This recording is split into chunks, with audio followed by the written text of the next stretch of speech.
Guys, it's Derry here. I'm here to do a VR again to my darling Kristen over at Your Simple Path. She just did a video, and I will link it below, on do your tools have power? And as much as I agree with her, I'm going to bring up some other points. I think the tools that you create, your wand, like the candles that I create, like this white candle with a dragonfly on it. You can go buy this in a store. It's not going to have any power. You put your intention into it. So yes, it will have power with whatever you add to it. Your intention, because it's just an inanimate object. So it's not going to have any power until you mentally and emotionally and intuitively put something into it. So I understand where she's coming from that.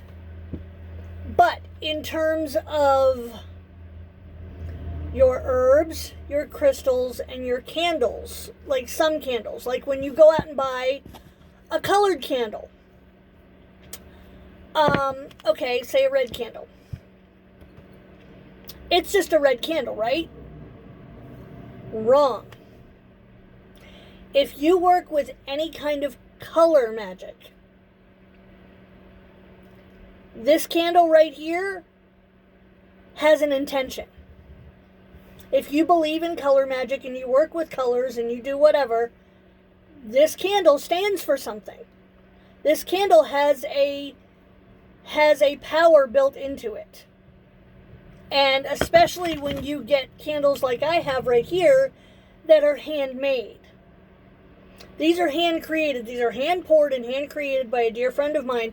So her intention went into each one of these candles. And I will amplify that intention with my own intention.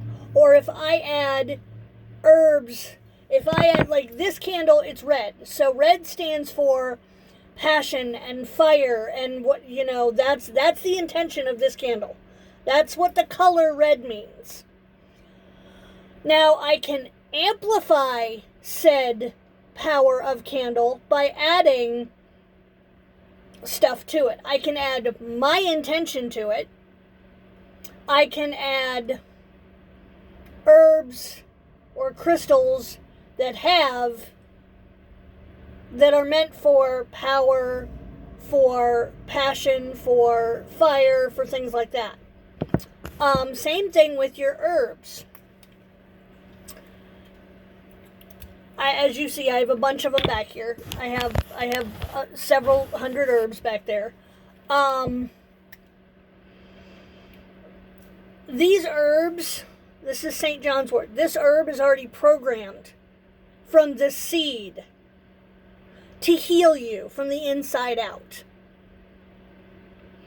When you brew this in a tea, and you can amplify the power of this herb by adding your intention to it, by, researching the herb and the properties of the herb and the medicinal uses of the herb.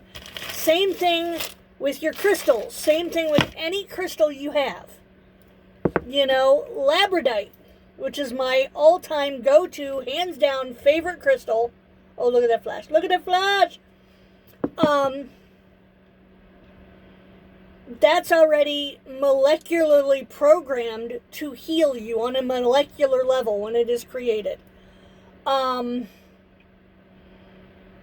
why everything that herbs, crystals, color magic, things like that, they break them down into properties. They break them down into what do they mean? What do they stand for?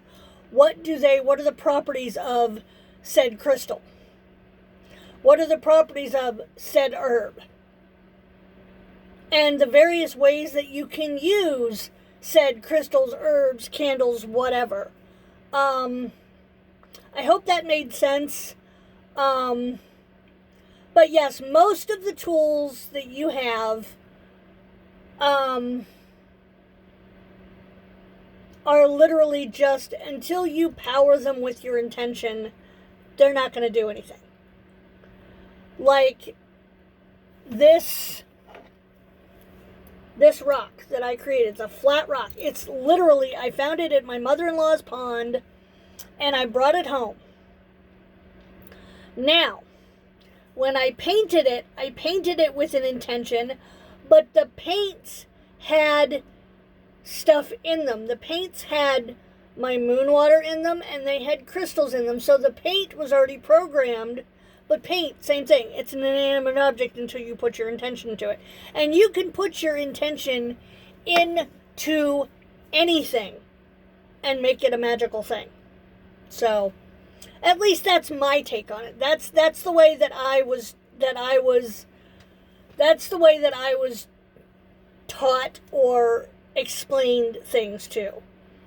Color magic is a thing. Like when you hear things like color magic and you hear wearing green, if you need to activate your heart chakra, eat green foods, sit under a green lamp, wear green clothes. How is that going to activate this chakra? But again, it's the power of the intention. I'm wearing black today. Black for me, I look at black like a suit of armor. And all the negativity in the world is going to go into this color. And it's going to bounce off of me. It's not going to absorb into my corporal body. It's not going to, all that negativity is not going to get into, my skin and under my skin. And at the end of the day, I can take off said armor and wash it. So guess what? This shirt will be fresh and ready to go the next time I want to wear it. I hope that made sense. I didn't mean to ramble, but that's just kind of the way that I took, that was my spin on Kristen's video. So, but I love you all, and everybody have a wonderful day. Bye, guys.